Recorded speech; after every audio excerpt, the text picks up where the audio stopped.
guys, welcome back to my channel. I hope you guys are staying safe and well. I just finished my workout and I just want to share with you guys my after workout smoothie that I'm having today.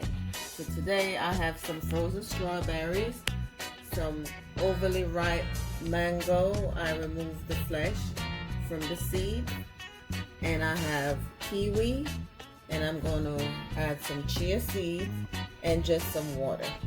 Okay, so I'm just going to add everything to my blender.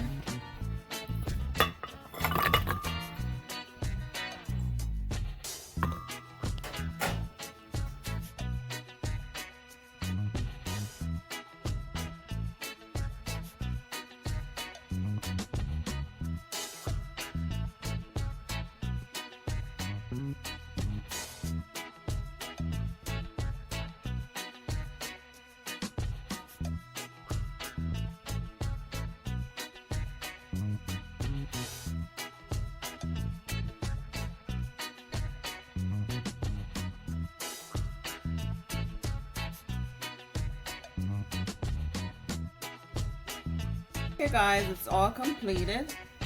Just gonna pour some in my glass. You can add more water if you choose. I didn't want any more water. Okay, there it is. Yummy. Okay guys, so until next time, I thank you guys for watching my channel. Be kind to others. One love.